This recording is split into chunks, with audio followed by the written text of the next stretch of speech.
সালামু আলাইকুম রহমতুল্লাহ। যে যেখান থেকে দেখতেছেন সবাইকে জানাচ্ছি পবিত্র ঈদুল আজহার শুভেচ্ছা। আশা করি আল্লাহ পাকের অশেষ রহমতে সবাই ভালো আছেন। আলহামদুলিল্লাহ, পবিত্র ঈদ শেষ করলাম, ঈদের নামাজ পড়লাম। এটাই হচ্ছে আমার মালয়েশিয়াতে শেষ ঈদ।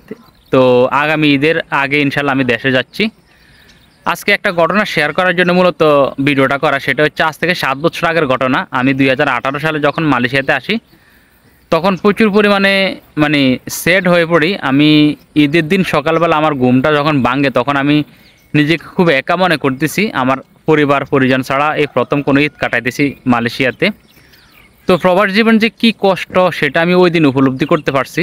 আমার এত পরিমাণে কান্না আসতেছিল, আমি রুমের লোক যেন না দেখে সেই জন্য আমি বাথরুমে চলে গিয়েছি। বাথরুমে গিয়ে আমি অনেকক্ষণ কান্না করলাম। কান্না করতে করতে এতটা ভেঙে পড়লাম যে আমার চোখে এবং মুখে পানি দিয়ে আমি কান্না থামাতে পারি না। তো অনেকক্ষণ আমি বাথরুমে লুকিয়ে কান্না করলাম। কান্না শেষ করে আমি তারপরে বাসায় ফিরলাম, রুমের ভিতরে আসলাম। তো তখনকার স্মৃতি আর এখনকার স্মৃতি রাত আর দিন তফাৎ।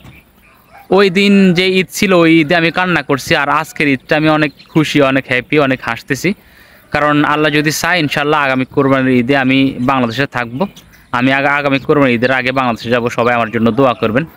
প্রবাসীদের ঈদ মানে হচ্ছে আনন্দ না, প্রবাসীদের ঈদ মানে হচ্ছে কষ্ট। এমনও প্রবাসী আছে বছরে 365 দিনের মধ্যে 365 দিনে কিন্তু ডিউটি করে। তো সে সকল প্রবাসীর জন্য খুব কষ্ট হয়, যারা আসলে শুধুমাত্র ঈদের নামাজের সময়টুকু পায়, এছাড়া আর কোনো সময় পায় না নিজেকে এক্সট্রাভাবে সময় দিবে কিংবা পরিবারকে সময় দিবে ঈদের দিন, সেটাও পায় না।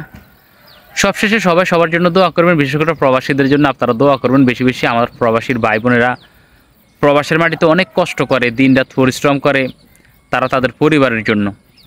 তো আল্লাহ সকল প্রবাসীকে কবুল করুক ইনশাআল্লাহ। আমি যদি আল্লাহ চায় তো আগামী কোরবানির ঈদ আমি বাংলাদেশে করব এবং আগামী কোরবানির ঈদের আগে বাংলাদেশে যাচ্ছি। সবাই আমার জন্য দোয়া করবেন। আল্লাহ পাক সবাইকে ভালো রাখুক, সুস্থ রাখুক। আসসালামু আলাইকুম, আল্লাহ হাফিজ।